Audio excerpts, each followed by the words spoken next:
விக்கிரவாண்டி இடைத்தேர்தல் வாக்கு எண்ணிக்கை தொடங்கி இருக்கிறது.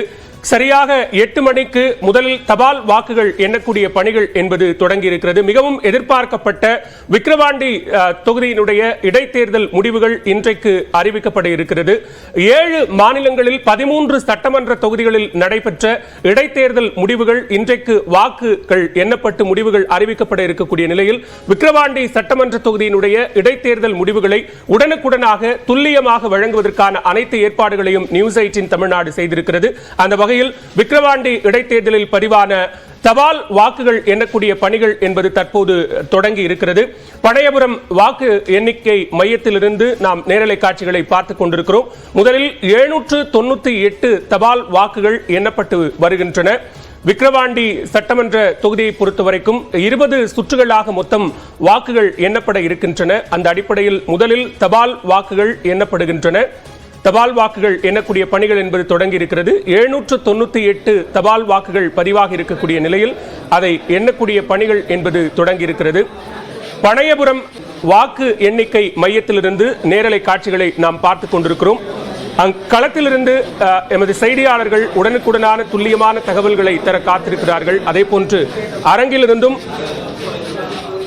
பத்திரிகையாளர்கள், அரசியல் விமர்சகர்கள், அரசியல் கட்சியை சார்ந்தவர்கள் என பலரும் தங்களது பார்வைகளை முன்வைக்க இருக்கிறார்கள். அந்த வகையில் இந்த அமர்வில் நம்மோடு இணைந்திருக்கிறார்கள் மூத்த பத்திரிகையாளர் திரு பிரியன் மற்றும் நாம் தமிழர் கட்சியின் சார்பில் டாக்டர் கார்த்திகேயன், பாரதிய ஜனதா கட்சியின் சார்பில் திரு ஜி.கே. நாகராஜ் நேரலையில் நம்மோடு இணைந்திருக்கிறார். வணக்கம் திரு பிரியன். இடைத்தேர்தல் முடிவுகள் அப்படிங்கிறது பொதுவாக நம்ம எதிர்பார்க்கக்கூடிய ஒன்றாக இருக்கும்.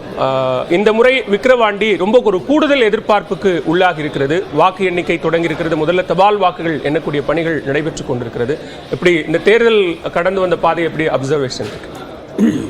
நீங்கள் சொன்ன மாதிரி இந்த தேர்தல் ஏன் முக்கியத்துவம் பெறுதுன்னா, முதல் காரணம் தமிழ்நாட்டிலேயே முக்கியமான எதிர்க்கட்சியாக இருக்கிற அதிமுக இந்த தேர்தலில் போட்டியிடலை. அதுக்குன்னு ஒரு கணிசமான ஒரு வாக்கு வங்கி விக்கிரவாண்டியில் இருக்குது.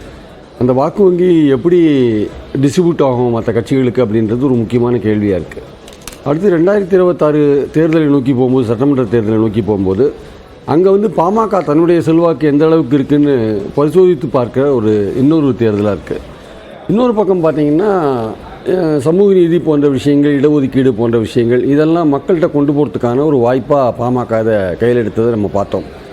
ஸோ ஆளுங்கட்சி அதனுடைய சாதனைகள்லாம் சொல்லி ஓட்டு கேட்டால் கூட இயல்பாகவே ஆளுங்கட்சி ஒரு இடைத்தேர்தலில் என்ன மாதிரியான செயல்பாடுகளில் இறங்குவாங்கன்னு எல்லாருக்கும் தெரிஞ்ச விஷயந்தான். 2019 அதிமுக போட்டி போட்ட போதும் கிட்டத்தட்ட அதே மாதிரியான ஒரு நிலைமையை நம்ம பார்த்தோம். இப்போவும் கிட்டத்தட்ட அதே மாதிரியான ஒரு நிலைமையை தான் நம்ம பார்க்குறோம். ஸோ இந்த இடைத்தேர்தல் வெற்றி என்பது ஒரு ஃபோர்கான் கன்க்ளூஷனாக இருக்குது. ஆளுங்கட்சி வெற்றி பெறத்துக்கான வாய்ப்பு இருக்குது. அது எவ்வளவு வாக்கு வித்தியாசத்தில் வெற்றி பெறும் அப்படின்றது தான் இங்கே பாயிண்ட். பதிவான ஓட்டுகளில் கிட்டத்தட்ட 1,92,000 90,000 ஓட்டோ பதிவாயிருக்கு. 2 லட்சம் கிட்டத்தட்ட ஆல்மோஸ்ட் 82% பதிவாயிருக்கு. அதில் 60% பெருமா ஆளுங்கட்சின்றது தான் இங்கே முக்கியமான பாயிண்ட்டு. ஸோ அதில் 60% பெறல, 50% தான் பெற்றது, இல்லை 49-48% தான் பெற்றதுன்னா இல்லை எதிர்க்கட்சிகள் அல்லது பாமக அல்லது பாஜக வைத்த பிரச்சாரம் இருக்குல்ல, அங்கே ஓரளவுக்கு மக்கள் அதை கேட்டிருக்காங்க அப்படின்ற மாதிரியான எடுத்துக்கலாம். பட் வெற்றி வித்தியாசம் அதிகரிக்க ஆளுங்கட்சியுடைய அந்த ஆளுங்கட்சிக்கு விமன் மத்தியில் ஒரு செல்வாக்கு, பெண்கள் மத்தியில் ஒரு செல்வாக்கு அவங்க இயல்பாக அந்த திட்டங்கள் காரணமாக ஏறி இருக்குது. ஸோ பெண்கள் அதிகமாக ஓட்டு போட்டுக்கிறதையும் நம்ம பார்க்குறோம். அதனால் அது ஒரு காரணமாக இருக்கலாம். ரெண்டாவது ஆளுங்கட்சின்ற விஷயத்தில் இடைத்தேர்தல் அந்த பாயிண்ட்லேயும் அவங்களுக்குள்ள அட்வான்டேஜாக நம்ம பார்க்குறோம் நம்ம. அதனால் இந்த தேர்தல் அதிமுக போட்டி போடாதது அந்த கட்சிக்கு ஒரு இழப்பு என்பது என்னுடைய கருத்து. முக்கியமான ஒரு கட்சி பல சம்பவங்கள் நடுவில் நடந்துட்டு ஆக்சுவலாக தமிழ்நாடு கவர்மெண்ட்டை விமர்சிக்கிற மாதிரி அதிலெல்லாம் பங்கு பெறத்துக்கான வாய்ப்பே பெறாமல் ஒரு எதிர்க்கட்சி போயிடுதுன்றதை நம்ம பார்க்குறோம் நம்ம. அதே சமயம் பாமக ஒரு சமூக நீதிக்கான ஒரு விஷயத்தை கையில் எடுத்து மக்கள்கிட்ட கொண்டு போனதையும் பார்க்குறோம். ஆளுங்கட்சி 26 நோக்கி போகும்போது இன்னும் நம்பிக்கையோடு போகிறதுக்கான ஒரு வாய்ப்பா இந்த கட்சி இந்த தேர்தல் அமையுது. விக்கிரவாண்டி இடைத்தேர்தல் முடிவுகள் அதற்கான ஒரு வாய்ப்பா அமையும் அப்படிங்கிறீங்க. தொடர்ந்து பேசலாம்.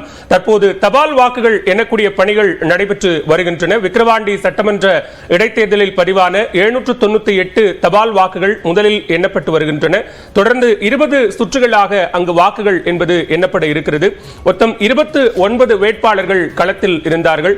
மிக முக்கிய கட்சியின் வேட்பாளர்களாக திமுக சார்பில் அன்னியூர் சிவா, பாட்டாளி மக்கள் கட்சி சார்பில் சி அன்புமணி, நாம் தமிழர் கட்சி சார்பில் அபிநயா ஆகியோர் அங்கு முக்கிய போட்டியாளர்களாக இருந்த நிலையில் தற்போது தபால் வாக்குகள் எண்ணக்கூடிய பணிகள் என்பது நடைபெற்று வருகிறது. திரு நாகராஜ், மொத்தம் 7 மாநிலங்களில் 13 சட்டமன்ற தொகுதிகளுக்கான இடைத்தேர்தல், அதுல விக்கிரவாண்டி தமிழ்நாட்டில் முக்கியமான ஒன்று. அதன் அடிப்படையில் நேரடியா கிட்டத்தட்ட 7 தொகுதிகளில் என்டிஏ கூட்டணிக்கும் இந்தியா கூட்டணிக்குமான ஒரு போட்டி இருக்கு. அதுல விக்கிரவாண்டி தொகுதியும் ஒன்று. அந்த அடிப்படையில் இந்த இடைத்தேர்தல் முடிவுகள் என்டிஏவுக்கு எந்த அளவுக்கு முக்கியமானது?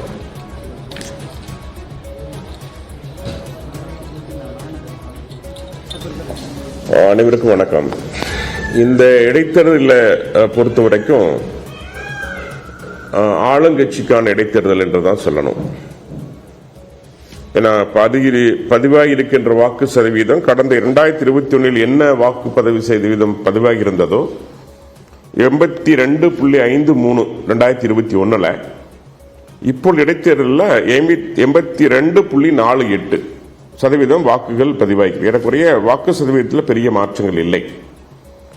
ஸோ பாமக தனக்கென்று அந்த இடத்தை 40,000க்கு மேற்பட்ட ஓட்டுகளை அது தக்க வைத்துக் கொண்டிருக்கிறது. குறிப்பாக அவருடைய வாக்கு அடிப்படையிலான அந்த ஓட்டுகள் கடந்த தேர்தலில் ஒரு 7,000 ஓட்டுகள் வித்தியாசத்தில் திமுக வெற்றி பெற்றிருக்கிறது. ஸோ அங்கு அதிமுக நிலையாக ஒரு நல்ல வாக்கு வங்கியை இங்கே வைத்திருக்கிறது. நீங்க அதே மாதிரி பார்த்தீங்கன்னா அதுக்கு முன்னாடி எல்லாம் ஏறக்குறைய 42,000 வாக்குகள் வித்தியாசத்தில் அதிமுக ஜெயிச்சிருக்கிறது 2016. இப்படி தொடர்ச்சியா வெற்றிகள் பெற்றிருக்கிற 2019 அதிமுக அன்றைக்கு 1,13,766 வாக்குகளை பெற்றிருக்கிறது. திமுக 62,842 வாக்குகளை பெற்றிருக்கிறது. ஏறக்குறைய 40,000 வாக்குகள் வித்தியாசத்தில் அதிமுக வெற்றி பெற்றிருக்கிறது.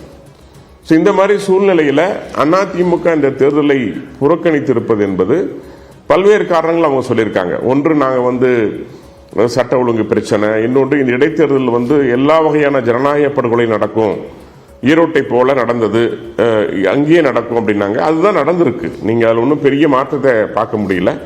ஒரு 50 வாக்காளர்கள் உள்ள ஒரு வீதியில ஒரு 70 பேருக்கு மேற்பட்ட திமுக நிர்வாகிகள் இணைந்து அந்த வாக்குகளை பெற எடுத்த முயற்சி என்பது தொடர்ச்சியாக பார்க்கப்பட்டது. ஸோ ஒரு தமிழ்நாட்டில் இருக்கிற ஒட்டுமொத்த அரசு அதிகாரிகள் உட்பட, எம்எல்ஏக்கள் உட்பட, மந்திரிகள் உட்பட, தொண்டர்கள் உட்பட திமுக ஒரு பெரும் படையை அங்கே திரட்டி நிறுத்தி இருந்து அந்த தேர்தலை சந்தித்திருக்கிறது. அந்த வகையில் பிரதான எதிர்க்கட்சியான அண்ணா திராவிட முன்னேற்ற கழகம் தேர்தலிலிருந்து விலகிக் கொண்டிருக்கிறது. இல்ல, இப்ப நீங்க தொடக்கத்திலே இது திமுகவுக்கான இடைத்தேர்தல் அப்படின்னு சொல்றதும், இப்போ அந்த குற்றச்சாட்டுகள் முன்வைப்பதும் முடிவுகளை ஏற்றுக்கொள்வது மாதிரியான மனநிலைக்கு நீங்க வந்துட்டீங்க அப்படிங்கறத காட்டுதா?